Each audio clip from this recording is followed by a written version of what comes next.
मैं आपको पूछूं कि आराधना क्या है।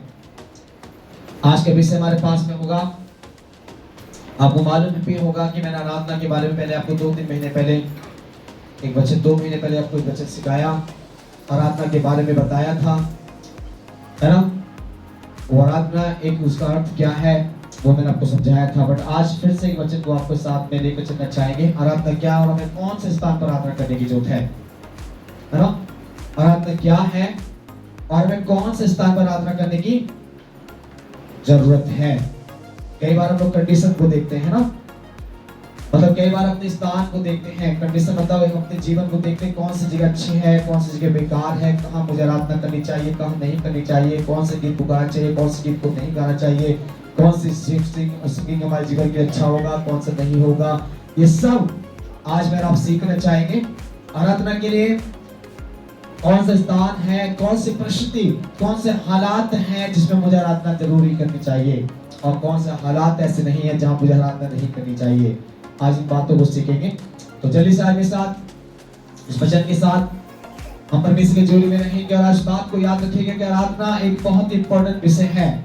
आराधना हमारे जीवन के बहुत ही मुख्य एक का क्या है विषय है, जिसके लिए मैं आप उस बात के लिए आज यहाँ पर इकट्ठे हैं। आपको मालूम है इस बात के लिए मैं इस वचन में जाने से पहले एक बात आप लोगों के साथ में शेयर करना चाहता हूँ, जिसको आज हम शैतान कहते हैं। आपको मालूम होगा शैतान एक नाम दुनिया में पाया जाता है और बाइबल में भी इस बात के बारे में जिक्र है।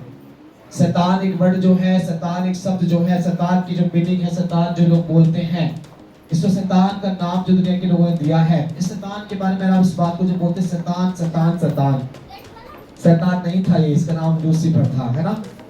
इसका नाम क्या था? लूसीफर था। और ये बहुत बड़ा परमेश्वर के राज में सबसे प्रधान, सबसे सुंदर, सबसे गुणवान और सबसे अच्छा परमेश्वर का स्वर्ग का दूत था, है ना।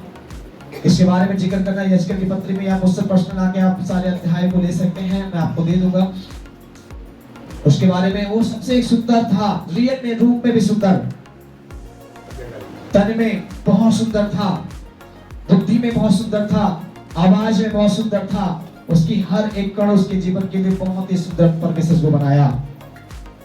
और जब फिर लोग जानते हैं उसका एक कार्य परमेश्वर को सौंप दिया और उसने काम दिया।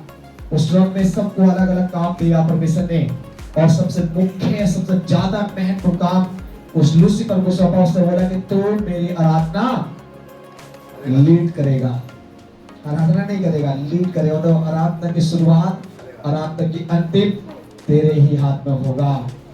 उसकी आवाज ये मैं सुन ली थी जब वो स्ट्रोक में उसकी आवाज का शब्द निकलता था परमेश्वर की आत्मा से, बोलते परमेश्वर का एक बड़ा नूर वहां दिखने लगता था।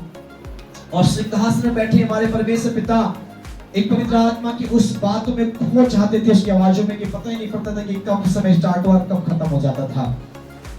और उसके आराधना का समय नहीं स्टार्ट होने का पता पड़ता था और खत्म होने का तो बिल्कुल भी नहीं पता पड़ता था कब खत्म हो गया। इतना सामर्थ पावरफुल आराधना करने वाला शैतान, जिसको आज हम बोलते हैं, वो लूसीफर था। हालेलुया। जानते आराधना के समय जब वो आराधना कर रहे थे, चाहे उसके जीवन में एक बात आई, परमेश्वर को आने में थोड़ा सा समय लग गया उस दिन सिंहासन में पहुंचने के लिए। वैसे कहानी बहुत लंबी बताना नहीं चाहूंगा, बहुत थोड़े शॉर्ट में बताना चाहूंगा। एक रियल बात है, यीशु परमेश्वर को आने थोड़ा सा समय लेट हो गए और उसके मन एक विचार पैदा हुआ कि आज जब मैं इसकी आराधना करता हूँ, मैं भी चाहता हूँ कि लोग मेरी भी आराधना करने वाले हो जाएं। हालेलुया। उसके मन में विचार आया कि मैं भी आराधना करने वाले, मेरी भी महिमा, मेरी प्रशंसा, मेरी भी तारीफ करने वाले इस दुनिया में पैदा हो, और मैं भी इससे भी ऊंचा एक अलग स्थान, बड़ा सिंहासन बनाऊंगा, परमेश्वर से भी बड़ा, परमेश्वर से भी अच्छा। उन्हें सोचा मैं ऐसा करके बनाकर एक अपना राज्य स्थापना करूंगा, लोग मेरे पीछे चलने वाले हो जाएंगे। हालेलुया। ऐसे करके उसके मन में एक विचार ही आया था और उसी समय परमेश्वर अपने सिंहासन पर आप विराजमान हो जाते हैं और वह देखते आज आराधना नहीं हो रही है ना, बोलते आज आराधना नहीं है, चुप कैसे हो गए सब लोग, क्या कारण है? तो तुरंत परमेश्वर को तो मालूम था वो परमेश्वर है भाई, है ना। हम सब जानते हो मेरा बनाने वाला परमेश्वर है, मेरा पिता है वो, वो सिंहासन पे जब अंदर आ रहे थे, उसको मालूम था कि आज आराधना होने वाली नहीं है। हालेलुया। आज वहां स्वर्ग में उसने सोचा कि आज जब मैं इस स्थान पे बैठूंगा, उससे मुझे मालूम है मेरे जाने से पहले आज आराधना नहीं होगी, क्योंकि आज उस आराधना के करने वाले व्यक्ति के जीवन में अहंकार समा गया है, जिसके कारण वो अब इस आराधना के काबिल नहीं रहा। उसके बराबर करने वाला आज भी प्रिय लोग, मैं आपको बताना चाहूंगा उस बात के रियलिटी में अपने जीवन में थोड़ा ध्यान रखिएगा।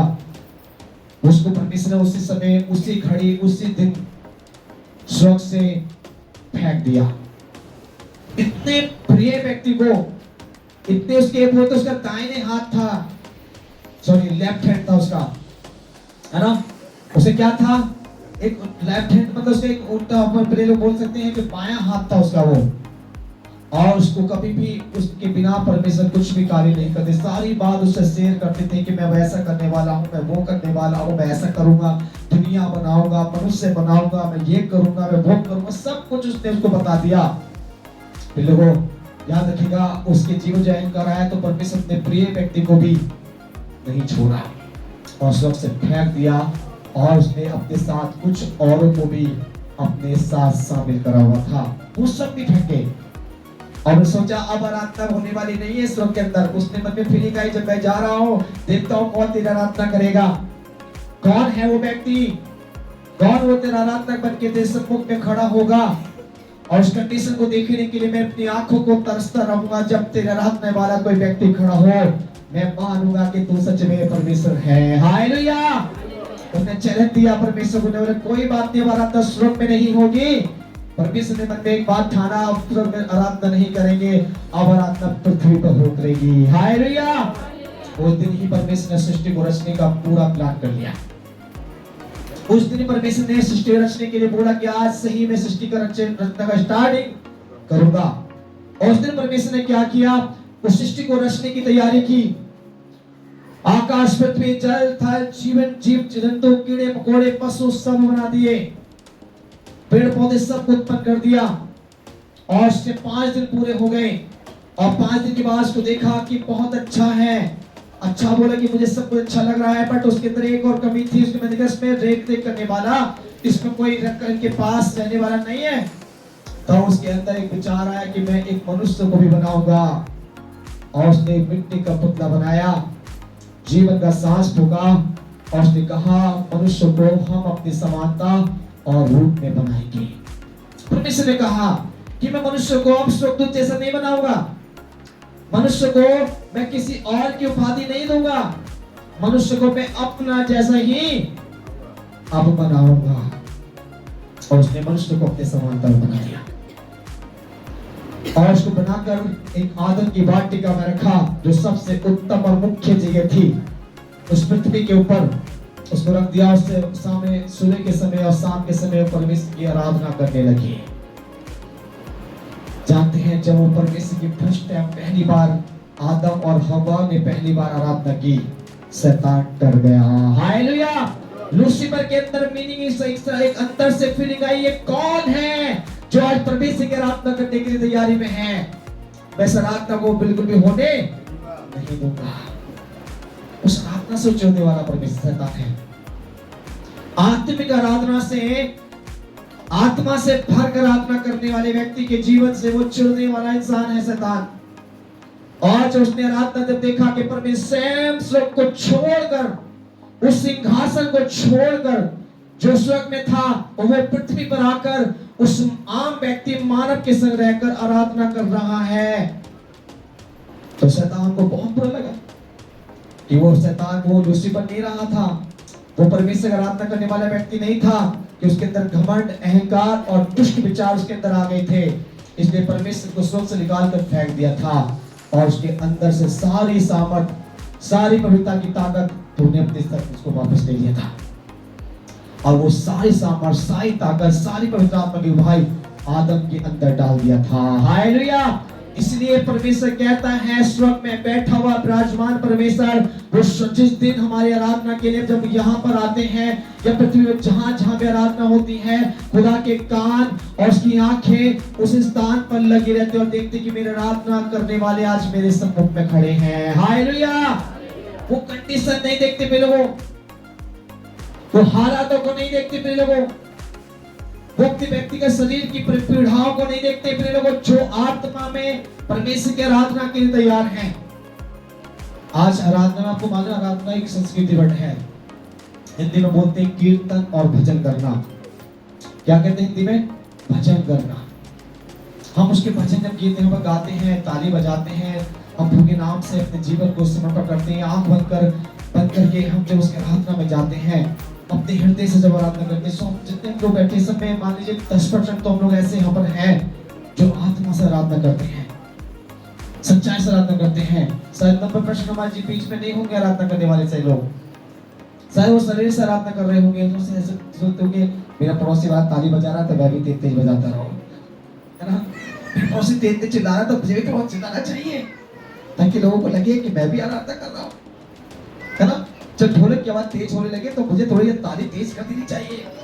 ये मेरी आत्मिक आराधना नहीं है, ये मेरे जीवन का हिस्सा, ये लूसीफर का हिस्सा है। मैं आपको इस बात के लिए समझाने की प्रयास में हूं कि लोगों के शैतान 2 प्रकार की आराधना को परमेश्वर ने दुनिया में देखा है। एक सच्ची आत्मिक आराधना जो पवित्र आत्मा से भरकर होता है, जिसको अपने शरीर की, खाने की, पीने की और जगह की और किसी परिस्थिति की भी चिंता नहीं होती। समझ करिए, आज मैं आपको बताऊं, जिस झारखंड में जहां हम लोग जाते हैं, मैं वहां की इसलिए बार बोलते कि मैं झारखंड ज्यादा सेवा करता हूं। वहां की कंडीशन देखेंगे तो शायद आप एक भी दिन परमेश्वर के भवन में आना पसंद नहीं करेंगे। वहां के, अगर वहां की जगह को देखेंगे तो आप बोलेंगे नहीं नहीं भैया, हम यहाँ पर 10 मिनट खड़े होने की लायक नहीं रहेंगे, हमारी बस की नहीं है खड़ा होना। जब हमारी लास्ट टाइम प्रार्थना हुई अप्रैल के महीने में पिछले साल, जिस खेत में वो कटे थे, क्या बोलते हैं, मूची वगैरह कटी थी, उसके जो डांठे बोलते, क्या बोलते हैं, जो बोलते होंगे इसको, वो सब वही पेड़ खेत में लगे हुए थे। और हमारे लिए अच्छा स्टेज बना दिया गया था पास्टर को बैठने के लिए, बड़ा अच्छा स्टेज थी हमारी, काफी अच्छी लंबी चौड़ी स्टेज तुमने हमें बना के दी।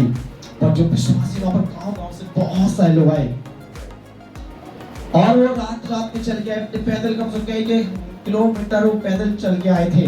कोई 10 किलोमीटर पैदल चल के आ रहा है, कोई 15 किलोमीटर पैदल चल के आ रहा है, कोई 5 किलोमीटर पैदल चल के आ रहा है। सब 15-20 किलोमीटर की रेंज में, गाड़ी से नहीं आए, बाइक से नहीं आए, चाहे साइकिल से नहीं आए, किसी भी वाहन से नहीं आए, वो पैदल चल के आए। अब होने की बात, इतने दूर से पैदल कैसे चल के आए होंगे लोग? कभी प्रयास करके देखिए, हम अपने घर से जब पास से भी, आसपास से भी निकल के आते हैं तो हमारे बाइक होती है ना, या बस स्कूटी होती है, या ट्रेन ले लेते हैं हम लोग, हम बिल्कुल भी पैदल नहीं चलते हैं। इसका मीनिंग है अपने शरीर को कष्ट देना हमें पसंद नहीं आता, हमें ऐसो आराम और फैसिलिटी पसंद आता है। और जब हम बैठे थे जाते, उसमें दड़ा नहीं था, वहां पर गद्दे नहीं थे, वहां पर पंखा और एसी नहीं थी, वहां लाइट नहीं थी, वहां एक बड़ा अच्छा सुकून का जीवन नहीं दे रहे थे लोग। एक बहुत ही मामूली सी हल्की सी जो बिल्डिंगों में आपने ग्रिल टाइप के देखी ना, लटकाते थे चादर सी, जो बिल्डिंग बनती है, नई बिल्डिंग बनती है, उसमें ग्रिल टाइप की हरी से लटका देते हैं, कुछ त्रिपाल से, तार चादर से बोलते हैं, कुछ में पाइप थोड़ा सा छेद भी रहता है उसमें, बहुत ही हल्की चुन्नी होती है, उस प्रकार की वो बिछा रखी थी। और वो लोग बेचारे वहीं पर बैठकर आत्मा में भरकर आराधना कर रहे थे। हालेलुया। जब मेरे आंखों में आंसू आया और ये वचन मेरे मन में वहीं पर आया था, और इस वचन को मैंने कई बार अलग-अलग स्थान पे सुनाया, पर अपनी कलीसिया में मैंने कभी नहीं सुनाया। और जब मुझे विचार आया कि जब इतनी अच्छी आराधना वहां पर कर रहे हैं, लोग बड़ी आत्मा में मर रहे थे, और उनके बच्चे भी, वो धूप में, बिल्कुल गर्मी का मौसम, ऊपर से धूप पड़ रही थी, हल्का सा ऊपर से टेंट लगा हुआ था, ना पंखा था उसमें, ना कुछ था, और बड़ी परेशानी, लोग बड़े पसीने में हो रहे थे, आराधना कर रहे थे, लीन हो रहे थे आराधना में। उधर स्टेज पर सेवक लोग आराधना में लगे हुए थे, और वहां पर लोग धूप में ही खड़े होकर परमेश्वर की आराधना में लग रहे थे। हालेलुया। 3 दिन और 3 रात वहां से हिले नहीं थे एक भी व्यक्ति, वहां से सब कुछ छोड़कर खड़े हो गए। क्यों? क्योंकि प्लेन से पास्टर गए थे, इसलिए तो मेरे लिए वहां पर आए। ना मेरा भी सकता, पर परमेश्वर का कार्य वहां हो रहा था। फिर लोग याद रखिए, मैं इसलिए इस बात के लिए उदाहरण क्यों दिया उस व्यक्ति का, वो मेरे रियल देखिए आपकी बात गवाही है। मैं आपको अलग से बताऊं तो सारी पर विश्वास ना करें आप, है ना। भाई रमेश भी मेरे साथ में थे, सोनू भाई मेरे साथ में थे, अब 3 लोग गए थे पिछली बार। इस प्रकार हमने देखा, और उनकी आराधना में सामर्थ थी, आराधना में पावर था, और जब आराधना कर रहे थे सबके सब एक मन होकर उनकी भाषा जो है उस भाषा में आराधना कर रहे थे वो। आज भी लोगों, आज हमारे पास सारी सुविधाएं, लाइट है, पंखा है, गद्दा है, बैठने के लिए, उठने के लिए सारी सुविधा दी है। आज मेरी आराधना कैसे हो चाहिए? इसलिए मेरा आज का सवाल आपसे है कि आराधना क्या है और आराधना में कौन सी कंडीशन में आराधना में करनी चाहिए। आज बच्चों को देखेंगे, मेरे साथ एक बच्चे निकालेंगे आप। एक ऐसे व्यक्ति से आपको मिलाने जा रहा हूं आज, उस कंडीशन में प्रार्थना आराधना की तो बहुत दूर बात है, उस कंडीशन में लोग यीशु का नाम भी लेना पसंद नहीं करेंगे। जिस कंडीशन के व्यक्ति से आज आपको मिलाने जा रहा हूं बाइबल के द्वारा, जैसे कि हालात हो रहे थे, जिस परिस्थिति में वो पड़े हुए थे, उस परिस्थिति में यीशु का नाम लेना पसंद नहीं करेंगे लोग। बोले कौन सा यीशु, हमें नहीं चाहिए ऐसा यीशु जो हमें ऐसे कैसी परेशानी डाल दे, ऐसे करके बोलेंगे हमें नहीं चाहिए वो परमेश्वर। कौन सा परमेश्वर? इस परमेश्वर से हमारा कोई भी नाता नहीं है, ऐसे करके लोग बोलेंगे। जिस हालात के बड़े व्यक्ति से मैं आज आपको परमेश्वर के लिए आप लोगों को मिलाऊंगा। बहुत गंभीर हालात है उनकी, बड़ी परेशानी में है वो समय, और फिर भी वहां पर एक बड़ा अद्भुत नजारा देखने को मिलता है। निकालेंगे मेरे साथ वचन को, प्रेरितों का काम और उसका 16 अध्याय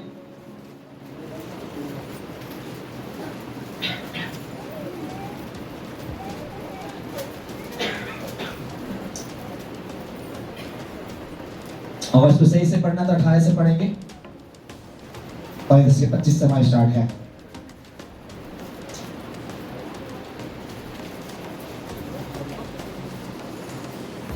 बाईस से पढ़ लीजिए, बाकी कुछ बाकी पढ़ लीजिएगा।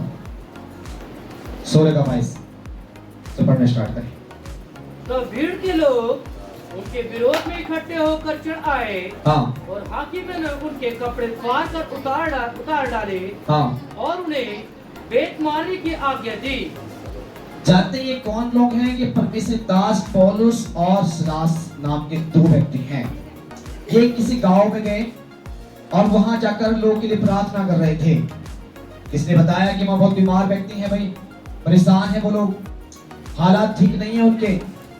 जैसे आज समझिए कोई मुझे फोन कर बोले भाई साहब आप इधर आ सकते हैं, मैंने हाँ बिल्कुल आ सकते हैं, ठीक है आ जाओ, हमारी घर बहुत मिसाइल चल रही है, मैं ठीक है आ रहा हूं।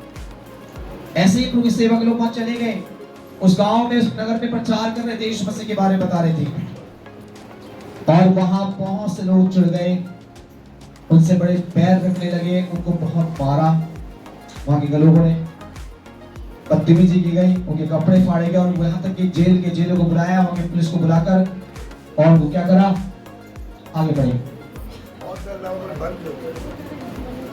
बहुत बेत लगवा कर उन्होंने उन्हें बंदी गृह में डाल दिया। बस यहाँ क्या लिखा हुआ 24 पढ़ दी, 24 तक। और दरोगा को आज्ञा दी कि उन्हें चौकसी से रखे। हाँ, उसने ऐसी आज्ञा पाकर उन्हें भीतर की कोठरी में रखा और उनके पांव काट में ठोक दिए।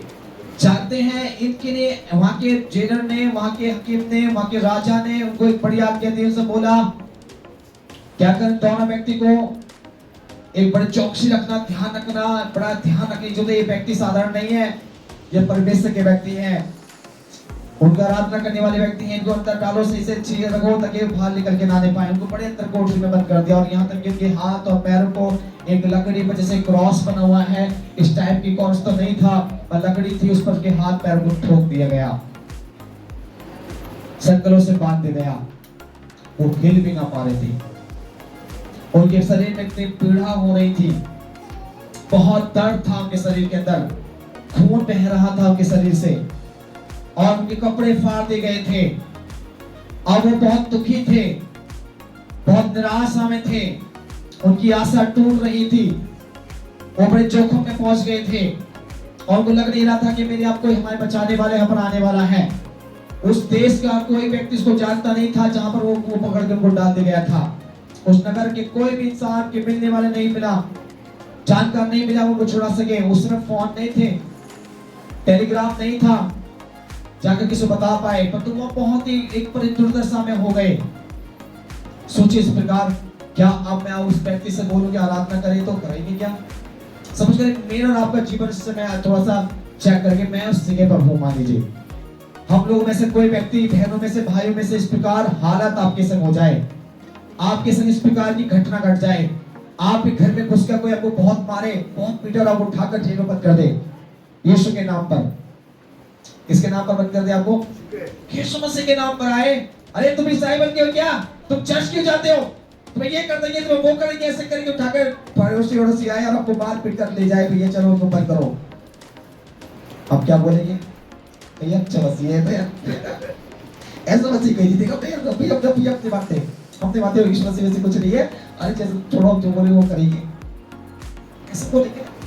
ऐसे हालात में इंसान के मुंह से एक शब्द निकलेगा, भैया ठीक है, जरूर नहीं परमेश्वर ये में कौन सा परमेश्वर, ऐसा परमेश्वर उठवा के पत्नी में डालते, ऐसा परमेश्वर हमें मार लगवाया, हमें नहीं चाहिए, ऐसा परमेश्वर मुझे पसंद नहीं जो मुझे दुख में डाले, ऐसा परमेश्वर पसंद नहीं जो मेरे जीवन में जोखिम आ जाए और इस समस्या का सामना करना पड़ जाए, बीमारियां, तकलीफ, मुसीबतें आ जाएं। नहीं चाहिए ऐसा परमेश्वर, ऐसे परमेश्वर की जरूरत नहीं है हमें। ये शब्द निकलेंगे उस समय मेरे और आपके जीवन से। ऐसी परिस्थिति के अंदर, ऐसे हालातों के अंदर जब मेरे संग ऐसी घटना घटने लगेगी, तब ये शब्द आएंगे ना? सोचिए आएंगे कि नहीं आएंगे? थोड़ा सा ख्याल करें अपने जीवन में, जब मेरे संग ऐसा हो रहा होगा, मेरे परिवार के साथ, मेरी पत्नी के साथ, मेरे पति के साथ, मेरे बच्चों के साथ, क्या पीड़ाएं का सामना हो रहा होगा, मेरे किस प्रकार हालत होगी। और ऐसे हालात में कोई पास्टर की आपके बोले, मैं ही आपके साथ बोलिए, देखो चिंता मत करो, पाठ तो खाली बंद गिरे पड़े हो, कोई बात नहीं, परमेश्वर की प्रार्थना करो, ये पास्टर की तरफ प्रार्थना की बची है। क्या बोलेंगे आप? अरे कैसे करूं आप हमारे, आप हमें छुड़ाने ही चले गए और फिर से बोले प्रार्थना करो। हम कैसे प्रार्थना करेंगे? हमारे बस की प्रार्थना नहीं। पास्टर जी, गुरुजी आज तक के नाता तुम्हारा हमारा बात बताओ। हम बोलेंगे अब हमारा नाता तुमसे क्या होगा? यहीं पर समाप्त है प्रिय लोगों। ऐसे करके हमारे मन में दुख पैदा होगा और हम बोलेंगे चाहिए नहीं ऐसा परमेश्वर, गुरुजी आप भी नहीं चाहिए, हमें जाओ अपने घर जा जाना है। तो मैं बोलूँगा ठीक है भैया, मैं तो घुटने टेक के प्रार्थना करूंगा ही करूंगा फिर से, आप दया करें परमेश्वर। पर यहाँ पर एक बड़ी गंभीर और बड़ा एक अचंभे की बात है, एक बड़ी बात यहाँ देखने को मिलती है जो आज तक किसी के संग नहीं मिली। ऐसे हालातों के अंदर, ऐसी परिस्थिति के अंदर, ऐसी बड़ी परमेश्वर का एक अनुग्रह, बड़ा सामर्थ्य काम यहाँ देखने को मिलता है। जब आगे पढ़ते हैं, लोग पढ़े दिल से बच्चों आगे। आधी रात के लगभग, आधी रात थी, कितनी रात थी? आधी रात से 2:30 या 3 के बीच में। एक आधी रात होने के बाद इंसान सोता है, 12 बजे के बाद 1 बजे 2 बजे तक उसको लगता है कि अब मुझे किसी बात की टेंशन नहीं, चाहे कुछ भी सही, मैं तो सोऊंगा आराम से भैया, चाहे भूखा रहूं या नंगा रहूं, नींद तो नींद आएगी। सो जाता है इंसान। आधी रात क्या हो रहा है? अब एक आधी रात हो चुकी है, अब सब सो चुके हैं, जेलर सो गया है, पूरा शहर का सो गया है, वहां के सारे बंदगी में पड़े हुए और भी कैदी भी सो रहे हैं, सब आराम से कर रहे हैं, कुछ भी किसी को मतलब नहीं है। तो ये दोनों व्यक्ति पौलुस और सिलास आधी रात में एक अद्भुत नजारा इनके संग हो रहा है। हालेलुया! पढ़िए क्या हुआ? पौलुस और सिलास प्रार्थना करते हुए परमेश्वर के भजन गा रहे थे। कौन सी चीज कर रहे थे यहाँ पर? मैंने आपको बोला अगर ऐसे हालात में अगर मेरा आपका जीवन आ जाए तो क्या करेंगे? काय की प्रार्थना? कौन सा प्रार्थना? हमें चाहिए सब परमेश्वर ने आपको सारी बात बता दी। और यहाँ पर ये व्यक्ति क्या कर रहे हैं? बहुत मारा इनको, पूरी तरह से मारा है। ऐसे नहीं कि प्यार से 2-3 चांटे मारे भगा दिया जाओ। पहले तो बचाए इन पर अच्छी तरह से, डंडे बचाए गए बहुत अच्छी तरह से, अच्छी तरह से की हड्डियां तोड़ी गई हैं, इनके हाथ पैरों में अच्छी तरह से बचाया गया है, इनके शरीर से खून बह रहा है और इनके दुर्दशा कर दी गई, के कपड़े भी फाड़ दिए गए और ये बड़ी दुर्दशा के साथ उस बंदीगृह में डाल दिए गए। जेल के अंदर पड़े हैं ये लोग, और जेल में साधारण तरीके से नहीं पड़े, कैदी हैं, बेड़ियां पड़ गई पैरों में, और यहाँ तक कि पैर में, हाथ में क्या करते हैं, एक लकड़ी से बेड़ी बांध कर के पैरों को ठोक गया है ताकि उनके हाथ भी ना हिल सके, उनके पैर भी ना हिल सके, वो कुछ भी ना कर सके। उनको डर था सिपाहियों को, वहां के जेलर को, वहां के अधिकारी को, ये लोग प्रार्थना करने वाले ऐसे ना कोई घुटना टेक कर प्रार्थना करे खुदा आ जाए। उनको डर था, इसलिए घुटने के बल भी ना छोड़ा। किसी भी परिस्थिति में उनको गिरने की मौका नहीं देगा, ऐसा टांग देगा, लटक रहे हैं वो लोग। बड़ी बुरी तरह से दर्शा है उनके जीवन में। इस परिस्थिति में उन्होंने क्या किया, अमल लिखा है, वो प्रार्थना करने लगे। क्या करने लगे वो लोग? क्या कर रहे थे वो लोग? प्रार्थना। हम लोग प्रार्थना छोड़ देते हैं जब सिर में दर्द हो जाता है। आज घर में बहुत बड़ी बात हुई, क्या घर में बहुत लड़ाई हुई घर में। आज मेरी पत्नी ने, मेरे पति ने, मेरे भाई ने, मेरे परिवार ने, मेरे पड़ोसी ने, मेरे उसने, मेरे इसने ऐसा कर दिया। बिल्कुल नहीं है मन प्रार्थना का, आज नहीं करेंगे। जब घर में कुछ समस्या आ जाए, व्यक्तिगत प्रॉब्लम आ जाए, कुछ बीमारियां घर में आ जाए, कोई घर में मर भी जाए तो भी कहें आज प्रार्थना नहीं करेंगे, चलो घर में वैसे सो हुआ प्रार्थना करेंगे। पाशी को थोड़ी सी बुद्धि है आपको? नहीं, आपको थोड़ा समझ है नहीं है? आप कैसी कैसी बात करते हो, प्रार्थना नहीं करने के लिए बोल रहे हो। हम जब किसी घर में सोम में जाते हैं तो पहले बोलते हैं पहले प्रार्थना करेंगे। मैं किसी मौत में विश्वास से घर जाता हूँ तो मैं उनके पास सोम बना के आपको उनसे आंसू बहा कर नहीं आता, मैं उनके पास आता हूँ, मेरी प्रार्थना तो ताकत है, आपको हियाव मिलेगा। हालेलुया, आपको ताकत मिलेगी। दुनिया छोड़ के जाने वाला चला गया है। जो आपके संग होना वो तो हो गया है, जो आपके संग घटना था वो घट चुकी है घटना। अब उस पे क्या रोना, उस परेशानी को लेकर क्या टेंशन में रखना, और उस समस्या को लेकर क्या मुझे बार बार अपने आप को डरना है? क्यों उसके लिए मैं अपने मन को उदास करूं? क्यों अपने आप को परेशान करूं? क्यों मैं अपने परिवार को परेशानी में डालूं? मुझे उसके लिए घुटना टेक कर खुदा से विनती करनी चाहिए। हालेलुया, मुझे अपने घुटना टेक कर परमेश्वर कहना, खुदा जो भी हुआ है वो मेरे लिए सबसे बेस्ट हुआ है। ऐसा नहीं कहते मेरा आप, उस समय मेरे आपके हालात ऐसे नहीं कहते। मेरे और आपके होठों का शब्द इस प्रकार का नहीं होता। उस समय के होठों के शब्द ऐसे होते हैं, प्रभु तूने मुझे मारे क्यों नहीं दिया? इस परिस्थिति को देखिए, सब घटना क्यों नहीं घट गई? तू कैसा परमेश्वर है? तू अच्छा परमेश्वर नहीं है, तू सबसे बुरा परमेश्वर है जो मुझे बार बार पीड़ा दे रहा है, इतनी टेंशनों में डाल रहा है। पर पौलुस और सिलास के मुंह से ये शब्द नहीं निकल रहे यहाँ पर लोगों। ये दोनों इस प्रकार नहीं बोल रहे हैं। घर की लड़ाई को देखकर नहीं बोले मेरी पत्नी ने मुझसे मुंह फुला रखा तो मैं प्रार्थना नहीं करूंगा। आज पति ने मुझसे कुछ नहीं बोला तो मैं प्रार्थना नहीं करूंगी। आज मेरे बेटा, मेरी बेटी, मेरे परिवार मुझसे वास्ता नहीं रखते तो मुझे मतलब नहीं परमेश्वर से। चाहे वो रूठ है, रूठ बोलते रूठ है, जवानी का गम नहीं है, खुदावत का रूठ जा तो कयामत से कम नहीं। रूठ रहा है परिवार, रूठने दीजिए, छोड़ रहा है परिवार, छोड़ने दीजिए, जा रहा है जाने दीजिए, आ रहा है आने दीजिए, कोई टेंशन नहीं। अगर आप परमेश्वर के साथ अच्छा संबंध है, उनके साथ अच्छा रिश्ता है, अच्छा प्रेम है, पत्नी छोड़ के भाग रही कल भाग जा, पति छोड़ के जा रहा है जाओ, परिवार छोड़ के जा रहा है जाओ, खलीफा छोड़ के जा रहे जाओ, पास्टर जी भगने दो, पर मेरा परमेश्वर मुझसे दूर ना हो जाए। हालेलुया। और जब परमेश्वर आपके साथ है, मैं गारंटी के साथ कह सकता हूं दुनिया आपके पीछे हो जाएगी, आपके अपने आपके पीछे हो जाएंगे, सारे काम सिद्ध हो जाएंगे, हर रास्ते खुल जाएंगे आपके, जब परमेश्वर आपके साथ होगा। परमेश्वर साथ रखना मामूली बात नहीं है फिर लोगों, उसको अपने संग खड़ा करना मामूली बात नहीं है। उसके लिए तो लोगों सैक्रिफाइस होना जरूरी है, बलिदान होना जरूरी है, अपने आप को परमेश्वर सौंपना जरूरी है। जब तक नहीं सौंपोगे खुदा नहीं आएंगे। आप सिर्फ पटक पटक के मर जाओ, रो रो के प्रार्थना करते कुछ नहीं मिलेगा रियल में। जीवन की आजमाइश बात है मेरे जीवन में, ऐसी काफी परिस्थितियों में, काफी हालातों में मैंने खूब प्रार्थना करके देखी, नहीं मिला। जब तक अपने जीवन की उन परिस्थिति में, उन हालातों में मैं जब तक खुदा के साथ एक अच्छा रिश्ता नहीं बनाया, जब तक परमेश्वर ने कान में आकर शब्द में ना बोला, और जब उसके साथ रिश्ता बनाते हैं तो वही अपने होते हैं। बोलते ना जुट तुरा अगर तिनका का सहारा मिल जाए तो सबसे बड़ी बात वही है हमारे लिए। तिनका भी आपके लिए सहारा बन जाए, डूबते व्यक्ति के पास एक तिनका भी आ जाए ना, वो भी आपको बचा सकता है, चाहे आपका अपना ना बचाए। मेरे लोगों याद रखिएगा, हमारा खुदा वो है जो दुनिया नहीं कर सकती है, पर हमारा खुदा वो कर सकता है। हालेलुया। वो परमेश्वर कर सकता है, हर एक नामुमकिन को मुमकिन कर सकता है।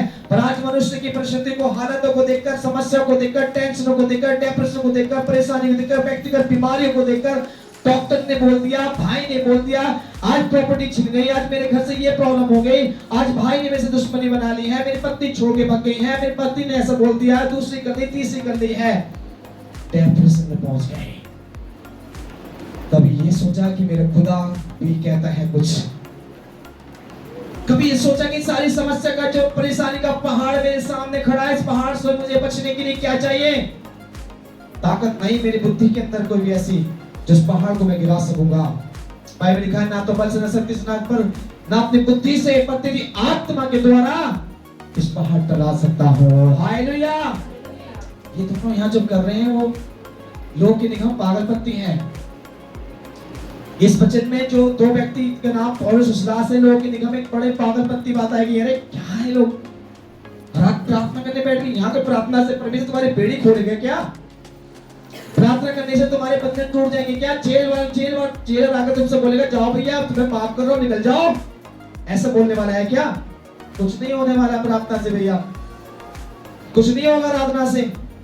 कितनी भी कर लेना, कितनी भी आराधना करो, बार बार कितने एक दूसरे पर आके बोलेगा आराधना तो कितनी भी कर, देखूंगा तुझे मैं आकर। मैंने आपको स्टार्टिंग में विचार बताया कि लूसीफर नहीं चाहता मनुष्य आराधना और प्रार्थना करे। शैतान जिसका नाम है वो लूसीफर है, वो नहीं चाहता कि आप और मैं परमेश्वर की आराधना में और प्रार्थना में लीन हो जाएं। हालेलुया। और जब मेरा प्रार्थना में लीन हो जाते हैं, आराधना में लीन हो जाते हैं, बंधन टूटने लगते हैं, जैसे इन दोनों के बंधन यहाँ टूटेंगे अभी थोड़ी देर में। एक बड़ा चमत्कार हुआ, एक छोटा चमत्कार नहीं मिलेगा, जब वो दोनों के दोनों ने प्रार्थना और आराधना स्टार्ट की। क्या हुआ? प्रार्थना का शब्द है परमेश्वर के साथ एक अच्छा संबंध बनाना। आराधना का मतलब है अपने आप को बलिदान करके सौंप देना। हालेलुया। आराधना ये नहीं है कि केवल ताली बजाना, गाना गाने से आराधना हो रही है, पे लोगों को बहुत अच्छा लग रहा है, एंजॉय हो रहा है, बहुत सा भी सिस्टम हमारे पास अच्छा नहीं है, हम कभी परमेश्वर में देगा। बच्चे तैयार हो रहे हैं अभी, हमारे म्यूजिक का पूरा सिस्टम लेके आएंगे हम पर। जब म्यूजिक बजेगा तो नाचने वाला भी नाचेगा। क्या होगा? जिनके पास कभी वो गाची नहीं है, ताली नहीं बजाए, वो भी अपन जब म्यूजिक बजे, केसो बजेगा, गिटार बजेगा, ड्रम सेट बजेगा, बैंड बजेगा, अच्छी सिस्टम, माइक सिस्टम होगा, लोग बोलेंगे बड़ा अच्छा म्यूजिक चल रहा है, ये म्यूजिक तो मुझे अच्छा लग रहा है। फिर लोग तब भी बजाएंगे, ताज जरूरी है कि सुबह से गा रहे गाओ, पैसे तक ठुमके लगा दो, तो वही आत्मा में नाच रहा है भाई। बहुत प्यारे वाले व्यक्ति को क्या बोलेंगे? भाई बड़ा आत्मा में नाच रही है लड़की, आत्मा में नाच रहा है लड़का, भाई बड़ा अच्छा है, बड़ा सामर्थ्य है। वैसे वो अपनी मर्जी से नाच नहीं सही, चाहे वो एंजॉय कर रही सही, एंजॉय कर रहा सही, बट उसको लगेगा कि यार ढोलक बज रही है तो आत्मा में नाच रहा है। मैं पालूंगा जितने सब साथ बंद हो जाए, ये माइक भी ना रहे, ये सिस्टम भी ना बजे, आप आराधना में ऐसे लीन हो जाए कि पवित्र आत्मा का अभिषेक आप पर आए, आप नाचने लगने वाले हो जाए। हालेलुया। उसको कहते हैं आराधना, उसको कहते हैं परमेश्वर की सामर्थ। ढोलक पे नाचने वाले तो दुनिया के लोग नाचते हैं, बोलते हैं काम मैं बोलूंगा तो बुरा नहीं मानेगा। ये भैंस के आगे बीच बजाए तो क्या करती है? उसे बीच की बात पता है क्या? सोची दिमाग से बीच की आवाज कौन पे चलता है? नाग, सांप, जिसको नागिन कहते हैं, वो बजाएगी तो वो जरूर उसके तरफ पर मिलाकर नाचना स्टार्ट करने से बाद में बेटा मेरे लिए बीच बज रही है, आत्मा की पुकार तो ही जानेगा। रोमी की पत्री 8 अध्याय और उसकी 5 में जिसके अंदर होगी, वो आत्मा की आवाज को पहचानेगा कि परमेश्वर की आत्मा मुझसे क्या कह रहा है। आराधना में मैं आंख बंद करके क्यों आराधना करूं? आराधना में ताली क्यों बजाऊं? आराधना में अपने होठों को क्यों खोलूं? 5वें आयत को पढ़िए, मालूम पड़ेगा आत्मा हमसे क्या कहता है। उसमें लिखा है जो आध्यात्मिक व्यक्ति हैं वो आत्मा की बातों में मन लगाते हैं, जो संसारिक और शरीर के व्यक्ति हैं वो शरीर की बातों मन। यहाँ दोस्तों देखें, उसके अच्छे कपड़े नहीं पहन रखे आज, उस भाई देखो आज वो आज कैसे उदास से बैठे हैं, पता नहीं, पहले तो बड़े हंसते रहते थे, आज उनकी हंसी नहीं आ रही। आज वो नहीं बहन आई, आज बोले भाई साहब नहीं आए, अरे वो भाई नहीं रहा, कहाँ गए? हम कलीसिया में ये निगाह देखते हैं, लोग कलीसिया में आना, ईश्वर के स्थान पे पहुंचना, आंख बंद करके आराधना करना, हृदय के साथ उसको पुकारना, आत्मा में परमेश्वर साथ में समय बिताना, उसको बलिदान कहते हैं। बाइबल मत्ती की पुस्तक 5 अध्याय उसके 22 में लिखा हुआ है, 22 से 23 में परमेश्वर कहते हैं, उसमें लिखा हुआ है कि जब तुम वेदी पे आओ कौन सी वेदी? आत्मिक वेदी। यहाँ पर कोई जोत नहीं जल रही, यहाँ किस प्रकार कोई अलग से वेदी नहीं है। यह वेदी परमेश्वर की स्थान, जब मैं आप यहाँ पर खड़ी है, जहाँ पे मैं खड़ा हूँ, ये परमेश्वर की रियल वेदी है। और इस वेदी पर जब आप यहाँ पर आते हैं तो आप अपने अंतर के एक बलिदान को चढ़ाएं, भेंट लेके आए। वो भेंट क्या है? कैसी भेंट की बात कर रहा है? आपसे धन दौलत शौक नहीं मांग रहा, नहीं कह रहा कि जाओ तुम लाखों रुपए लाके यहाँ रख दो, अपने घर का सारा सामान यहाँ लाकर रख दो, नहीं मांग रहा। आप जब वेदी पर आए तो सबसे पहले इस बात को याद रखिएगा, अपनी भेंट को लेकर आइएगा।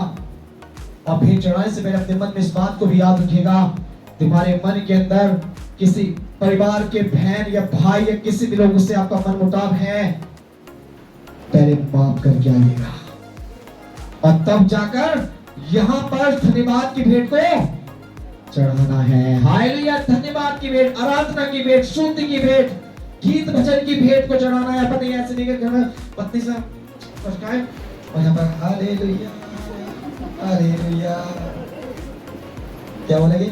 पत्नी बोलेगी जहाँ चढ़ाओ बताओ की बात आ। पति बोलेगा तू बहुत चली भग गई, चली गई, तो उल्टा बोले गई। अब तू भाजा के चर्च में आई, क्या सीख गई बता? ये सिखाया तेरे पास ने कि वो पति को उल्टा बोल के जा चर्च में नाच क्या गा क्या? सोचिए, ऐसी लड़ाइयाँ हमारे जीवन से प्रभु के सामर्थ को नहीं लाती है। हालेलुया। इसलिए मत्ती की पुस्तक 5:22-23 में खुल के बोला गया कि जब तुम वेदी पर आओ तो अपनी भेंट को चढ़ाने से पहले मन में याद करो, माफ कर दो। सामने नहीं है, फोन पे बोल दो। फोन पे नहीं है, घर जाके बोल दो। यहाँ बैठे बैठे मुझसे बोलो प्रभु मैं उस व्यक्ति को अभी दिल से माफ कर रही हूँ, दिल से माफ कर रहा हूँ। खुदा सुन लेंगे और सुनकर आपके जीवन के तमाम पापों को माफ। और फिर यहाँ जब वेदी पर आराधना करेंगे, गीत गाएंगे, भजन गाएंगे, आत्मा से भर जाएंगे आप लोग। हालेलुया। यहाँ पौलुस सिलास ने कोष नहीं रहे थे, जेलर कोष के गांव के लोग उस व्यक्ति को तूने अच्छा बुलाया, हमें पिटवा दिया, अब नहीं जाऊंगा तेरे गांव। कितने कभी ऐसा नहीं बोलते थे पौलुस सिलास, तेरे गांव में आकर तेरे तुमने बचाने भी नहीं आए, बाद में आकर नहीं बोला, जब वहां से छूटे थे नहीं बोला लेकिन तेरे गांव में आए तूने बचाया भी नहीं, तेरे लोगों ने ठाके जेल में डलवा दिया, क्या है तो? कोष नहीं रहते किसी व्यक्ति को, बुरा नहीं बोले थे। यहाँ वो प्रार्थना कर रहे थे, प्रार्थना के साथ वो आराधना कर रहे थे। आराधना में मैंने बताया है, आराधना मतलब है बलिदान कर देना, अपने आप को खुदा में सौंपना। आज से मैं कुछ नहीं दू, तू मेरे लिए सब कुछ है। ये आराधना। ऐसा आराधना मत करो जाओ गाने बजा के चले जाओ, खूब गाओ, फिर घर जाके लोग तू में लड़ाई करो, वो वाले आराधना मत करो। आगे बढ़े। और कैदी उनकी सुन रहे थे। हाँ। इतने में एक बड़ा, जानते इतने में एक बड़ा भूकंप हुआ। क्या हुआ? पर एक बड़ा भूकंप आया। बड़ा भूकंप वहां पर आ गया। जब वो आराधना कर रहे थे, जानते कैसे आराधना करते? कैसे? हथकड़ी दोनों की डली हुई थी, एक हाथ और हथकड़ी से हथकड़ी मिलाकर कार बजा रहे थे। और ये बड़ी धीमी आवाज, बहुत ही सुरमंदी आवाज में बोले थे। बहुत से लोग बोल सकते प्रभु का धन्यवाद करो। ऐसा मतलब बात नहीं आता, तो आपको नहीं पहुंची आपको आवाज पहुंची? वहां इतने सारे पड़े जेल के अंदर आराधना में बहुत ही स्लो, बहुत ही मध्य आवाज कर आराधना कर रहे थे परमेदास पौलुस और सिलास। हथकड़ी से हथकड़ी बजा रहे थे, ढोलक नहीं थी, ताला नहीं था, झांझ नहीं था, ड्रम सेट नहीं था, माइक नहीं था, कुछ नहीं था। कंडीशन देखिए उनकी, स्थान देखिए, वो कौन से स्थान पर आराधना कर रहे हैं। यहाँ तो सोते फांसी है, गर्मी बहुत ही, इसलिए क्या करें? तुम तो 30 एसी लगवाएगा अभी तक, अब गर्मी आने वाली है। हर साल बोल दो फांसी अब क्यों लगवा देगी, चिंता मत करो, अब क्यों लगवा देगी, पर अब क्यों लगवाते ही हो। 3-4 साल से आप बोलते बोलते आपने बोल दिया, अब गर्मी पड़ेगी, फिर बोलोगे अगला देखेंगे, अब क्या देखेंगे? इसलिए फांसी क्या करें? बच्चे का पसंद करते हैं, बच्चे की वजह से गर्मी की वजह से ताली ना बजा पाते, क्या करें? आँख ही ना बंद हो पाती, गर्मी बहुत पसीने टपकते रहते, है ना? ये कंडीशन देखेंगे आप। ये बातें आप अपने जो देखेंगे पाशी, आप तो एसी के सामने खड़े रहते हो ना, आपको तो गर्मी लगेगी क्यों? आप तो चिल्लाते कर सकते हो, चिल्लाकर खूब माइक के द्वारा, आपके हाथ में माइक भी होता है, हमारे पास कोई माइक थोड़ी नहीं है। तो सोचेंगे पाशी जी अगली बार, सोचेंगे अगली बार सबके लिए एक माइक ला के दिया जाएगा, बटन वाला माइक। ताकि आप भी गाओ, आपकी आवाज भी हमारे कान तक पहुंच सके, है ना। तो लोग आपकी आवाज मेरे कान तक पहुंचे या ना पहुंचे, आपकी आवाज आपके पड़ोसी के कान तक पहुंचे ना पहुंचे, पर आपकी दिल की आवाज परमेश्वर तक पहुंचनी चाहिए। हालेलुया। आपकी आवाज में कितनी भी ताकत हो या ना हो सब चलेगा, पर आपकी आत्मा की पुकार सच्ची और विश्वासी होनी चाहिए। और जब आराधना आत्मा से करेंगे, आपका रूह से आप भर जाएंगे। हालेलुया। आप आत्मा से भर जाएंगे। बड़ा एक भूकंप आपके जीवन में आ जाएगा, आपके घर में आ जाएगा, आपकी परिस्थिति को बदल डालेगा परमेश्वर। यहाँ रखिए, देखिए, आप थोड़ा सोचिए दिमाग से। यहाँ उसके पास कुछ नहीं है, एक अच्छा कंडीशन नहीं है, अच्छी हालात नहीं है उनके, एक अच्छा स्थान नहीं है, वहां पर मच्छर भी काट रहे होंगे आधी रात को। सोचिए, कहीं जेल बंदीगिरी में कोई गए, जेल में तो आज तक गया नहीं, मैं कहीं बंदीगिरी नहीं गया तक, पर हाँ जेल में देखी बहुत है। मैं जेल में काफी बच्चे चुना के आया लोगों को, हमारी प्रियपुरा जेल में भी गए थे जब हमारे यहाँ पर बुलंदशहर में, तब भी गए थे। बाकी चौकियों में तो मैं अक्सर में जाकर बड़े दिन से पहले हम लोगों से मिल लेते हैं, और मैं देखता हूँ जो पूछते भैया जो बैठे हैं, कहती कैसा लग रहा है भैया आपको, मैं पूछता हूँ पुलिस से गया, एक कहती से पड़ा होता है कैसा लग रहा है, भाई साहब बहुत अच्छा काट रहे, निकलवा दो, निकलवाने के लिए आप बहुत अच्छा काट रहे हैं, आप बिल्कुल नहीं जाना। अच्छा जी, तो उसके अंदर मच्छर भी काटते हैं। इसको तो मैंने सोच समझ पाया, इस व्यक्ति से पूछने से पता पड़ा, जब मंडी चौकी के अंदर व्यक्ति था, उससे मैंने बात की तो बोले कि सब पूरी रात मच्छर पर दे दिया, कैसे निकलवा दोगे, तो जानते हो क्या मैं नहीं जानता आपको, मैं तो जिससे फिर से आप मिलने के लिए आया आपके यहाँ से चौकी कोतवाल, हमारे जो भी जेलर वेलर जो भी है। मैडम ने बोली देखा तो उसके बाद समझ में आया कि वो मच्छर भी काटते हैं। तो इसको तो पौलुस सिलास को भी कौन काट रहे होंगे, मच्छर भी काट रहे होंगे ना। गाना गा सकते हैं मच्छर काटते समय? आपके हाथ, आपकी आवाज निकल सकती है क्या? आवाज से बचको यहाँ देरा कर दे, लाइट पक्का सब बंद कर दे और यहाँ पर मच्छर लाके छोड़ दे। होता है क्या करेंगे? रात के से बच्चे लाके छोड़ दे, रात की प्रार्थना की सोचेंगे ऐसे ही बच्चे लाके छोड़ेंगे रात की प्रार्थना, और पक्का लाइट सब बंद, और प्रतिज्ञा की आवाज निकलेगी, आप बच्चन की बातें की आवाज आएगी, तड़ाक चाटे वाले चाटा की मार रहे हो। अब बताओ कहने मतलब क्या है? पौलुस और सिलास मच्छर से में उधर रहे थे, मच्छर काट रहे थे, परवाह नहीं थी, दर्द हो रहा था, परवाह नहीं थी। सिलास ने ये नहीं हुआ, सिलास का गुरु था पौलुस, उसका चेला था सिलास, और सिलास ने नहीं बोला प्रभु जी, अपने सेवक से नहीं बोला गुरु जी मैं क्या करूं, तुमने तो मुझे भी पिटवा दिया, बोला तुम तो वैसे गुरु बने पड़े, मुझे और तुमने पिटवा दिया, मैं तो तुम्हारे से अच्छा आया। अच्छा आज तो मुझे अपनी पत्नी से जाना था, मुझे अपने बच्चों से घुमाना था, और मैं अच्छा गाता हुआ चल जाए ठीक रहता, तुम्हारे करता है मैं। उसने ये नहीं बोला, उसने कुछ नहीं बोला, अपने गुरु के साथ वहां पर बंधा हुआ वो भी आराधना कर रहा है, प्रार्थना कर रहा है। और जब आराधना स्टार्ट ही हुई थी, घंटे नहीं होता आराधना करते हुए, उन्हें एक शब्द ही जब स्टार्ट किया, बड़ा भूकंप आ गया। हालेलुया। क्या आ गया? वहां पर एक बड़ा भूकंप आया। वो भूकंप क्या है? पढ़े आगे। एक बड़ा भूकंप आया, यहाँ तक कि बंदी गृह की नींव हिल गई और तुरंत सब द्वार खुल गए। बड़े पास ये तो बिल्कुल राइट, बिल्कुल गलत बात है, झूठ बात है। कैसे नहीं मिल सकती बताओ? इतनी सामर्थ कैसे आती थी? परमेश्वर आप तब चर्च की दवाई ले थी, हिलाए क्या?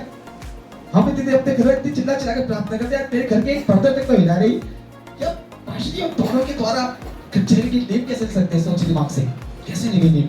वहाँ लिखा हुआ बाइबल राइट लोगों के ऊपर जा रहे हैं, पर पिता से हम खुद सीख रहे हैं, हम पढ़ रहे हैं हम लोग कि जब आराधना करा भूकंप आया और जेल की क्या हो गई? जेल की नींवें हिल रही हैं। मैं सोचा जेल की दीवार हिल गई तो अलग बात है, हिल सकती दीवार, नींव हिलना तो बहुत बड़ी बात है भैया, हिल सकती है कि नहीं? एक भूकंप आता है तो हमारे घर की दीवार तक भी नहीं हिलती। जब देश के अंदर भूकंप आए, आपने बड़े बड़े भूकंपों को देखा होगा, सिटी में भी कभी आया होगा, आया था, बस खाली हमने थोड़ा मोटा हल्का सा लगा था कि हाँ कुछ हिल रहा है, पर ऐसे कभी हिल तो नींव नहीं देगी। तो यहाँ एक बड़ा अद्भुत नजारा है, बड़ा सामर्थ परमेश्वर का पावरफुल बातें सुनने को मिलती है। जब वो आराधना कर ही रहे थे, एक शब्द बोला, प्रभु का धन्यवाद करूंगा, ऐसे करके सबको बोला, नींवें हिल गए। हालेलुया। नींवें हिल गई, इसका मीनिंग क्या समझते हैं मेरे लोगों? नींव का मतलब होता है वहां की अंधकार की ताकतों का घर को आराधना के द्वारा परमेश्वर के दासों ने वहां हिला दिया। हालेलुया। वो शैतान ने सोचा था, लूसीफर ने सोचा, जिस आराधना को मैं स्वर्ग में बंद करके आया हूं, जिस आराधना को स्वर्ग से मैंने परमेश्वर की आराधना बंद करके पृथ्वी पर आया हूं, मैं उस आराधना को यहां नहीं होने दूंगा। वहां जब पौलुस अस्लास ने आराधना स्टार्ट की, लूसीफर हिल गया, शैतान के बंधन नींव हिल गई, शैतान की जड़ें कर गई। पता पड़ा कि अब तो मेरा अंत होने का समय, यहाँ पर मेरा काम चलने वाला नहीं है। और रियल में बाइबल में लिखा कि सच में नींव हिल गई थी। पर मैं इसका अर्थ बताता हूँ आपको कि इसका मतलब ये अर्थ नहीं है कि उसकी दीवार हिल गई थी। वहां शैतान के गढ़ हिल गए। शैतान डर गया कि यहाँ तो सच्चे आराधना करने वाले परमेश्वर के 2 भक्त आए हुए हैं। हालेलुया। उस नगर के अंदर, उस देश के अंदर, उस गांव के अंदर शैतान के जड़ें हिल गए, नींवें हिल गए, डर गए वो शैतान। क्या आपकी आराधना में आपके पड़ोसी डरते हैं? क्या आपकी आराधना करते समय जब आप अपने घर में आराधना ताली बजा करते हैं या गाने से माइक से करते हैं, जैसे भी करते हैं, आपका पर्दा हिलना चाहिए। आ जाएगा देखा, इतनी सामर्थ होती है कि जब आप आराधना करो तो परमेश्वर मेरा पर्दे के अंदर वो सामर्थ दिखे कि हिल के बगे अपने आप हिला नहीं पाते। आराधना में हम अपने आप को नहीं ला पाते। हम केवल ताली तो बजाते हुए इतना लगा, ताली बजते हुए हमारे हाथ तो हिल रहे हैं, हमारे होंठ तो चल रहे हैं, पर हम वैसे जैसे पत्थर में रहते ना, बिल्कुल जमकर एकदम भी हमारे जीवन में कोई एक्टिविटी नहीं दिखती, क्योंकि मैं ढीठ बना हुआ हूँ, नम्र में नहीं हूँ, कभी साथ में सौंपा नहीं हूँ, सैक्रिफाइस नहीं हो पाया हूँ, बलिदान नहीं कर पाया हूँ, डेडिकेशन नहीं कर पाया हूँ, सौंप नहीं पाया परमेश्वर को। आज मैं आपको इसलिए सारी सिखाने की प्रयास की आराधना का मतलब है या कीर्तन भजन करने का, गाने का कोई मनोरंजन नहीं है पिलो मेरे आपके जीवन से। हम केवल यहाँ पर मनोरंजन इस नहीं करते हैं, गीतों को गाना, ढोलक बजाना, साज बजाना है, गीत जो बच्चे गाते हैं हम लोग गाते हैं, उसमें हमारा मनोरंजन नहीं है, हमारे शरीर को खुशी नहीं है, वो आत्मिक आराधना है, ताकि शैतान के बंधन मेरे अंदर जो पाए जाते हैं, चिंताओं के हो, बीमारी के हो, दुष्ट आत्मा के हो, कोई भी बंधन क्यों ना हो, वो टूट जाए। क्या होगा जिस पढ़े? और तुरंत सब द्वार खुल गए। हाँ। और सबके बंधन खुल गए, खुल हाँ। पड़े। जानते हैं 3 बातें यहाँ पर हुई हैं। सबसे पहले यहाँ नींवें हिल गई, दूसरा नंबर दरवाजे खुल गए और तीसरा नंबर बंधन टूट गए। 3 बातों को देखने को मिलता है लोगों। वो बंधन से बांधे गए थे। किसी ने आपको बताया कि ऐसी कौन सी प्रार्थना में, क्या प्रार्थना से ऐसे हथकड़ी खुल सकती है? प्रार्थना आराधना के द्वारा दरवाजे के ताले खुल सकते हैं क्या? खुल सकते नहीं, खुल सकते हैं। पहली घटना नहीं है बाइबल के अंदर ऐसी, और एक घटना है ऐसी पतरस के साथ। प्रार्थना की सामर्थ, आराधना की सामर्थ यहाँ देखी है हमने। और जब प्रार्थना सामर्थ देखेंगे तो आप बोलेंगे कि ऐसा नहीं हो सकता पाशा जी, बिल्कुल गायन झूठ है। बिल्कुल झूठ नहीं, रियल है मेरे लोगों। मैं आपको कानपुर के शेर सिंह की पास्टर शेर सिंह की घटना सुना सकता हूँ। रियल घटना, बाइबल को छोड़िए थोड़ी देर के लिए। शेर सिंह जी कानपुर में रहते हैं। पास्टर शेर सिंह जो मॉमडन्स हैं, वहाँ काफी बड़ी कलीसिया उनकी है, मॉमडन पूरे मॉमडन है। एक बार वहां से लोग उठा के ले गए, जेल में डाल दिया। और उनकी कलीसिया में उनकी पत्नी, बच्चे, परिवार किसी को नहीं मालूम है अभी तक। फिर हमारे पाशा जी का है, वो रास्ते से उठा लिए गए। नहीं मालूम था किसी को भी, ना पत्नी को, ना कलीसिया को, ना किसी को। इत्तेफाक शाम की सभा उनके घर पे थी और सारी कलीसिया वहां पर आई हुई थी। और वो है कि हमारे पाशा जी को आने लेट हो रहे, कोई बात नहीं है। उनकी मिसेज ने बोला चलो मैं ही प्रार्थना स्टार्ट करूंगी आज, और हम यही मिलकर आराधना करेंगे। डाल दिया उनका, बोला कि कल सुबह को ऐसे डायरेक्ट जेल भेज दिया जाएगा। उनके से ऐसे बहुत घटना घटने की बात आई। और ये बहुत बड़ा आदमी, बड़ा क्या है, बहुत फ्रॉड है, दोनों पर काम करता है, लोगों की गलत काम करता है, धर्म परिवर्तन करता है, ऐसे सब बहुत सी बात इस पर आरोप लगा दिए गए। और उसने मुंह से चुप रहा, एक नहीं बोला कि भाई मुझे क्यों उठाया, क्यों पकड़ा गया, क्यों उठा के लाए हो, मैं क्या सबूत की पकड़ देखा आपने, कुछ नहीं बोला उसने। वो चुपचाप जैसे बोलते रहे, वो उठा के डाल के चले गए, चुपचाप जाकर बैठे हुए थे। और बैठे बैठे क्या कर रहे थे? प्रार्थना कर रहे थे। इत्तेफाक उस शहर के अंदर एक घटना घटी, ये आज से 15 साल पहले की बात है। घटना घटी और वो सारे पुलिस फोर्स वहां से बोले गए चल सर्च पड़ेगा, सब के सब थाने पर जितने पुलिस निकल के आओ। एक घटना घटी और सारे पुलिस वाले वहां चले गए, कोई नहीं था वहां पर। एक हवलदार बाहर बैठा हुआ था खाली, कोई नहीं था। वो बस प्रार्थना कर रहा था व्यक्ति, वो शेर सिंह वहां पर बैठे हुए, घटना ये वाली, और उसकी कलीसिया वहां पर उनके घर पे प्रार्थना कर रही थी। जब लेट हो गए पास्टर जी को, 4 घंटे 5 घंटे बीत गए, रात हो गई, लगा हमारे पास्टर जी कहाँ है, कोई फोन नंबर नहीं मिला, कुछ नहीं मिला, कहाँ गए। सब लोग रो रो के प्रार्थना कर रहे थे, हमारे पास्टर जी जहां भी है परमेश्वर हमें नहीं पता, हमारे पास्टर जी को यहाँ पर लेके आओ। घुटना टेक के रो रहे थे, बच्चे रो रहे थे। क्या हुआ, ताला खुल गया अपना भी ऑटोमेटिक। उस जेल का, उस कोतवाली के अंदर उस कमरे का ताला खुला है, ऑटोमेटिक संकल खुली, ऐसे अपना आप दरवाजा खुला अपना आप। उसके हाथ को पकड़ने वाला कोई आया और उसको बोला, उठाकर बाहर लाके खड़ा कर दिया, तू घर जा। उसको आवाज आई और हवलदार वहीं बैठा कुर्सी पर, उसकी आंखों को ऐसे बंद कर दिया कि कुछ दिखाई नहीं हुआ। वो बोले झूठ बोले, पास्टर शेर सिंह का नंबर मेरे पास आज भी है, कार पर वो आज भी सेवा करते हैं, काफी एज्ड पास्टर हैं वो, मैं नंबर दे दूंगा, आज आप जो है सबसे बात कर सकते हैं। वो जब घर चले गए तो सारे लोगों पे विश्वास ही नहीं कर रहे थे कि मैं जेल से छूट के आया भैया। बताया कैसे कैसे कैसे से घंटे भी नहीं पास्टर झूठ बोले, आप रियल बात है भाई, दिल जाकर पूछ के आओ। और ये घटना वहां भी हुई, किसके द्वारा हुई, प्रार्थना के द्वारा। ऐसे बंधन तोड़ते हैं, ऐसे काम चमत्कार होते हैं जब हमारी सच्ची आत्मिक आराधना, आत्मिक प्रार्थना होती है, बंधन टूटते हैं। यहाँ तो बीमारी को ठीक नहीं कर पा रहे अभी तक, काफी लोग ऐसे बीमार है, परेशान हो गए, बीमारी पुरानी विश्वासी होकर 8 साल 9 साल 5 साल 6 साल 2 साल 1 साल से विश्वास में आने के बाद एक बीमारी नहीं जा रही, घर से टेंशन नहीं निकल रही, वहां बंदगी के ताले टूट रहे हैं, वहां जेल डर के मारे घुटने टेक के सामने माफी मांगने के लिए अभी आने वाला है और उनको बोला कि सज्जनों बताओ मैं तुम्हारे लिए क्या करूं। माफी मांगने के जेलर वहां पर आएगा अभी थोड़ी देर में। पौलुस सिलास के संग ऐसे घटना जब घटी, जेल बंधन टूट गए, जेल खुल गया, ताला खुल गया, सब कुछ हो गया और बाहर निकल के जब आए तो क्या हुआ, पढ़े थोड़ा सा बेटा। दरोगा जाग उठा और बंदी गृह के द्वार खुले देखकर समझा कि कैदी भाग गए हैं। अब उसको लगा कि अब तो मैं मर जाऊंगा, मुझे अब कोई चांस नहीं, सरकार मुझे मारेगी, सरकार मुझे सस्पेंड करेगी, मेरे साथ धुंधल करेगी, मुझे अब कुछ भी फायदा नहीं है, सारे कैदी भाग गए, अब कोई यहाँ पर नहीं है। उसने अपनी तलवार खींची और अपना मुख मारने का प्रयास किया, तो क्या हुआ, आगे पढ़े। अतः उसने तलवार खींचकर अपने आप को मार डालना चाहा, परंतु पौलुस ने ऊंचे शब्द से पुकार कर कहा, अपने आप को कुछ हानि न पहुंचा, क्योंकि हम ये सब यही हैं। इतना ईमानदार थे परमेश्वर सेवक, वहाँ पौलुस और सिलास को बड़ा अच्छा मौका मिला, सारे कैदी को मौका मिला, सब भाग सकते थे। कोई चाहेगा फिलिप्पस को आजादी मिल रही थी, परमेश्वर का सामर्थ आया, पवित्र आत्मा की आग वहां उतरी, एक अभिषेक वहां पर आया और बंधन टूटे, दरवाजे खुल गए, नींव हिल गए, सब कुछ बेड़ियां खुल गई, सब कुछ अलग अलग हो गया, सारे कैदी खुल गए।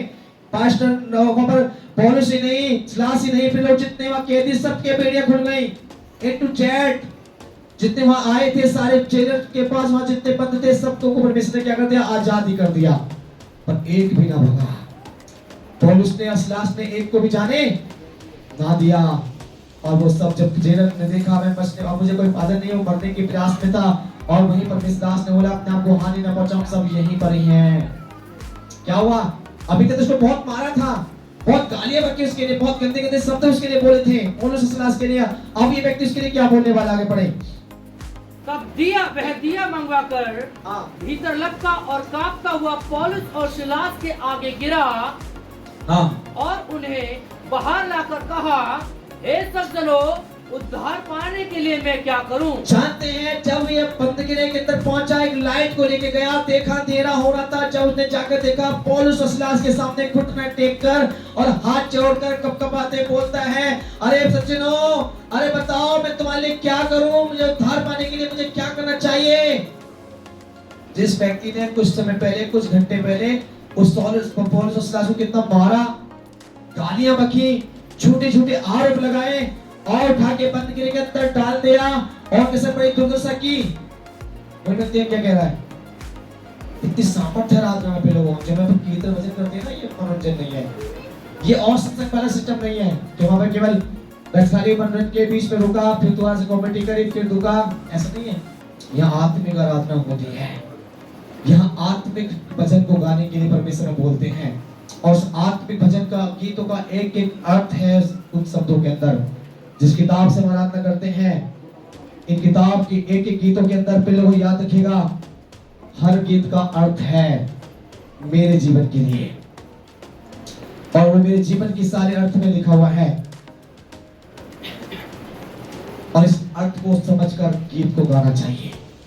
जब पहली सेंटेंस को मैं आप गाते हैं, उसमें मुझे समझना चाहिए प्रभु मुझसे इस गीत के लिए क्या बोलना है, इस गीत में मुझे कैसे अपना को सौंपना है, कैसे मैं आज जब अपने होठों से आराधना करूं, गीत गाऊं, वचन गाऊं, मुझे अपने आप को इसमें कैसे लीन करना है, कैसे अपने आप को नम्र करना है।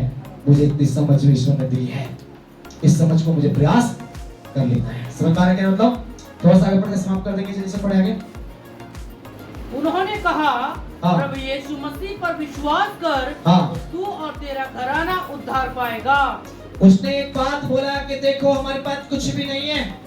पौलुस ने बोला मैं तुम्हारे लिए क्या कर सकता हूँ, मैं क्या कर सकता हूँ, मैं कुछ नहीं कर सकता। फिर वो एक बात है, उसने बोला कि तू केवल एक बात को याद कर, जिसकी आराधना मैं करता हूँ, जिसकी प्रार्थना मैं करता हूँ, जिसके द्वारा ये सब कुछ हुआ है, तू उसके नाम पर क्या कर, विश्वास कर। हालेलुया। उसने जो बंद किले की जेल के दीप को हिला सकता है, तेरे दरवाजे के बंदर को, उसके ताले को खोल सकता है, हमारे बेड़ियों को तोड़ सकता है, तो उस पर प्रार्थना विश्वास कर, तो तेरा घराना में उद्धार पाएगा। हालेलुया। आज बात को याद रखिए, बिल्कुल असंभव को संभव करने वाला, हर एक काम को पूरा करने वाला, वो महान सामर्थ्य सर्वशक्तिमान परमेश्वर है। हालेलुया। अगर जिसकी आराधना के लिए आज संडे के दिन आप यहाँ पर आते हो, जिसकी प्रार्थना करने के लिए परमेश्वर आपसे कहता है, वो साधारण व्यक्ति नहीं है, वो मामूली व्यक्ति नहीं है, वो सर्वशक्तिमान दुनिया का कर्ता, वो कर सकता है जो आपके समझ में नहीं है। यहाँ पर वो किया है। पौलुस और सिलास को मालूम भी नहीं था कि ये घटना घट सकती है, उनको बिल्कुल भी अंदाज नहीं था। पौलुस और सिलास को 1% भी मालूम नहीं था कि हम आराधना करेंगे तो परमेश्वर इतना बड़ा काम कर देगा। जब मैंने आराधना करने स्टार्ट की, बड़ा काम यहाँ पर देखने को मिला। ऐसे हालात में लोगों याद रखिएगा, आप चाहे बिल्कुल, मैं आपको 3 बात बताकर समाप्त कर चाहूँ। सबसे प्रथम, आपकी बड़ी समस्या सामने क्यों ना जाए, आप बिल्कुल हर एक चीज में बिल्कुल रोड पे आ जाएं। आपकी बीमारी डॉक्टर ने बोली कि आप बचने वाले नहीं, भैया जाओ ले जाओ, ये बचेगा नहीं, ये बीमारी से मर ही जाएगा, ये कोई ताकत नहीं इसको बचाने वाली, कोई इलाज नहीं है इसका, कोई दवाई ही नहीं है इसकी। अब पहली समस्या, चाहे आपकी व्यक्तिगत प्रॉब्लम हो, शरीर की प्रॉब्लम हो, सामाजिक प्रॉब्लम हो, पारिवारिक प्रॉब्लम हो, आर्थिक प्रॉब्लम, पैसे का कर्ज, दुनिया का सब कुछ हो, सारा निराशा आपके सामने जाए, सारी दुनिया तुम्हारे खिलाफ में हो जाए, तब आप इस आयत को, इस अध्याय को, इस पास्टर परमेश्वर के सेवक को, पौलुस और सिलास को अपने दिमाग में रखिएगा। जब उसके द्वारा बड़ा काम हो सकता है, तो खुदा मैं भी तेरा जन हूँ, मेरे द्वारा वो काम करेगा। मेरी प्रार्थना में वो सामर्थ चाहिए परमेश्वर मुझे, मेरी आराधना में वो सामर्थ चाहिए। जब मैं आराधना करूं, गीत गाऊं, प्रार्थना करूं, तेरा भूतल मेरे जीवन में भी होने पाए। हालेलुया। मेरे घर के अंदर भूकंप आ जाए, मेरे नगर में भूकंप आ जाए, मेरे देश में भूकंप आने पाए, ताकि लोग जान पाए कि सच्चा ईश्वर परमेश्वर है। ऐसी प्रार्थना नहीं करते हो, ऐसी प्रार्थना नहीं करना चाहते, मेरा करिए ऐसी प्रार्थना। पहला नंबर में आपको बताया, दुश्मन आपकी चाहे कितने भी आपके विरोध में लोग खड़े हो जाएं, आपके दुश्मन, आपके सताने वाले, आपके संग पड़े घात करने वाले क्यों ना खड़े हो जाएं। आपको लग रहा है कि इस अपने में से घात में लग रहे, मुझे निकलते लोग मुझे मार देंगे, आप मुझे छोड़ने वाले नहीं है। मेरे बहुत दुश्मन दुनिया में पैदा हो चुके हैं, मेरे बहुत प्यारी दुनिया पैदा हो चुके हैं, मेरे अपनों ने मेरे साथ छोड़ दिया है। मैं आपको गारंटी के साथ आज कहता हूं, आपका बाल बांका भी नहीं होगा यदि आपके घुटने उस परमेश्वर में टिकते होंगे तो। हालेलुया। आपके होठों की आवाज उस परमेश्वर के कान तक, आपके दिल की आवाज परमेश्वर के कान तक पहुंचती होगी, तो आपका बैरी, आपका दुश्मन, आपका सताने वाला, आपका कोई भी बाल बांका करने वाला पैदा ना होगा, गारंटी है। तीसरा नंबर, आप परमेश्वर की जब संगति में रहोगे, आत्मिक वरदानों को पाओगे, शैतान आपका दुश्मन बनेगा। शैतान, जिसको लूसीफर कहते हैं, वो आपका दुश्मन बनेगा। आपकी आत्मिकता में पहुंच से शैतान रुकावटें डालेगा, आपके जीवन में शरीर की पीड़ा भी डाल सकता है। आपके पास जब परमेश्वर की आत्मा पढ़ते दिखेंगे, आपके पास धन का लोभ आएगा। जब आप पूर्ण पढ़ने लगेंगे, आपको लगेगा मैं पूर्ण पढ़ रहा हूँ, मेरे आत्मा पढ़ रहा हूँ, मुझे मिले पवित्र आत्मा के दान मुझे मिल गया, अब मैं अभिषेक में बढ़ गया, अब मुझे दुनिया की चिंता नहीं है। उसी में शैतान बोलेगा चल तेरे 50 लाख रुपए खड़ा करके चल, आज तो बुला रहा हूँ। ऑटोमेटिक 50 लाख, 1 करोड़, प्रॉपर्टी की लालच, घर का लालच, नौकरी का लालच आपके सामने खड़ा हो जाएगा।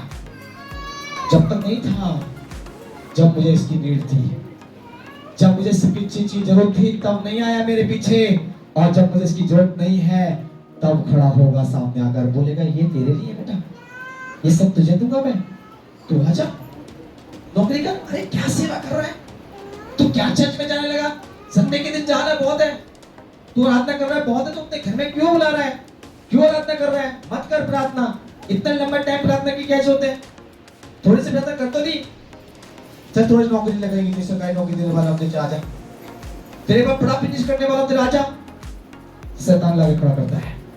अब होता है, मेरी छोटी रियल गवाही है, जब मैं सेवा में आया और मैं उससे समथिंग 2 साल सेवा मुझे हुए, 2009 के अंदर ऑटोमेटिकली गवर्नमेंट जॉब मुझे मिल गई, जिसको मैंने मांगा भी नहीं। और से मैंने 50 बच्चों की दाखिले करवाए थे, एडमिशन मेरा थोड़ा सोशल वर्क की काम था, बच्चे पढ़ाने की मुझे बहुत आदत थी। मैं हमेशा बचपन से अपनी, जब से मेरा मसीह आया तब से मैंने वो बच्चे पढ़ाना स्टार्ट किया, मैंने फ्री उनको सबको देता था। एक चाहने कि हॉस्टल मायावती का बतौरा गांव के अंदर है, उस हॉस्टल में मैंने 50 बच्चों का एडमिशन करवाए।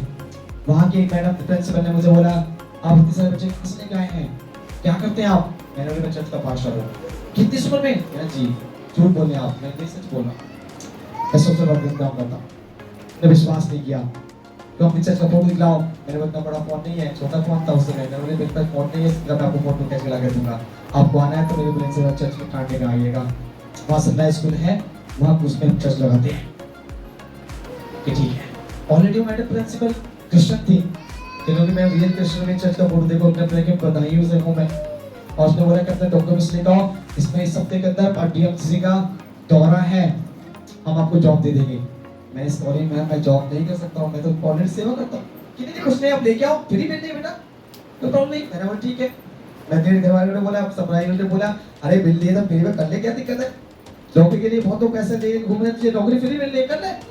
मैंने भी दे दिए डॉक्यूमेंट्स और उसकी जमा किया और संग के साथ मेरी गवर्नमेंट जॉब पे लगा दिया।